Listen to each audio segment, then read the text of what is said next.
Je m'appelle Danny Guimond, je travaille chez Z Architectes depuis 2020. On a été impliqués dès le début en fait, du processus de création, depuis les esquisses de départ et même les dessins à la main, jusqu'à la réalisation du chantier. On a accompagné la ville, les entrepreneurs et les autres disciplines pour réaliser le projet.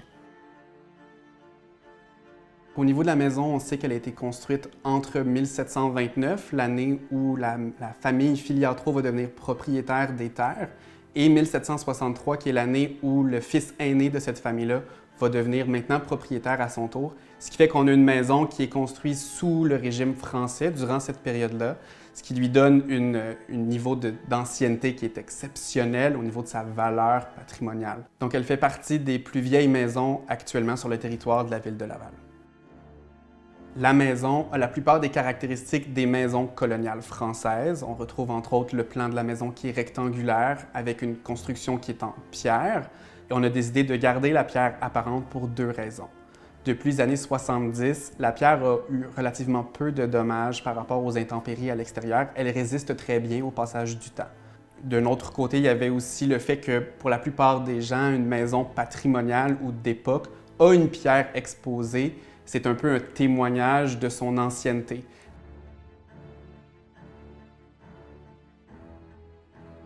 La maison en soi a subi plusieurs modifications à travers les années. On retrouve les lucarnes qui ont été ajoutées. Il faut comprendre que la maison, à l'origine, elle était agricole. Donc, dans l'étage, on entreposait le grain. Lorsqu'on va aménager des chambres à l'étage, on va rajouter ces lucarnes pour avoir un accès à la lumière et à la ventilation naturelle. Il y a plusieurs éléments qui ont été conservés dans le cadre du projet, principalement des caractéristiques qui la rendaient un peu unique ou spécifique à son époque. On retrouve entre autres l'évier en pierre qui était situé sous une des fenêtres dans l'ancienne cuisine de la maison. Il y a aussi les deux foyers, on peut les voir, ils ne sont plus fonctionnels. Il y a aussi plusieurs éléments qui ont été restaurés. On parle entre autres de tous les éléments de boiserie à l'intérieur de la maison, donc les planchers, plafonds, moulures. Tous ces éléments-là ont été sablés et ont un traitement à l'huile plutôt qu'au vernis, donc des éléments qu'on aurait retrouvés plus facilement à l'époque.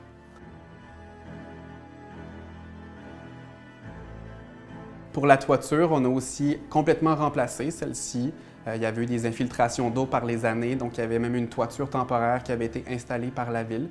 Tout ça a été remplacé par une nouvelle toiture en tôle, comme on peut voir aujourd'hui, une tôle à baguette, qui est ce qu'on aurait retrouvé probablement au moment où on a eu l'ajout des larmiers retroussés.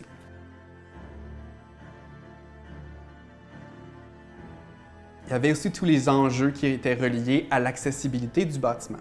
On a dû, entre autres, intégrer une chambre au rez-de-chaussée. Donc, le grand salon peut se transformer en chambre. Il y a eu également l'aménagement d'une salle de bain complète accessible qui prend maintenant près du quart du rez-de-chaussée, donc c'était majeur. Il y avait aussi la question d'accès au bâtiment depuis l'extérieur. Au départ, il y avait des escaliers autant à l'arrière qu'à l'avant.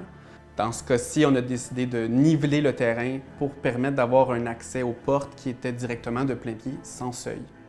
Ensuite, il y a eu l'aménagement donc de terrasses à l'avant et à l'arrière qui sont accessibles pour tout le monde et qui sont reliés à des sentiers qui aménagent l'entièreté du site. Et tous ces sentiers sont accessibles avec des pentes qui sont très confortables pour une personne qui serait en chaise roulante, par exemple.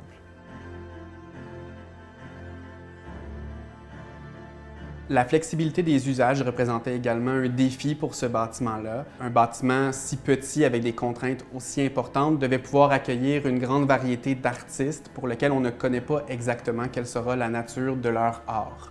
Donc, il y a eu plusieurs éléments d'aménagement qui ont été pensés pour cette flexibilité. Il y a eu, entre autres, dans une des chambres à l'étage, on a un lit qui est escamotable. Donc, il peut libérer un très grand espace multifonctionnel. Un autre enjeu majeur qui a représenté un grand défi, mais cette fois-ci en chantier, était l'état de la structure de bois de la toiture. On a remarqué, entre autres, que tous les appuis des fermes de toit sur les murs de pierre étaient fortement endommagés. Donc, on a dû installer des éléments de renfort sur cette structure. Pour conserver les vues, il y a eu tout un travail de plantation et de clôture en perche de cèdre pour donc donner quand même une certaine visibilité, une certaine transparence, mais quand même donner les limites du terrain par rapport au parc qui va être accessible à tous.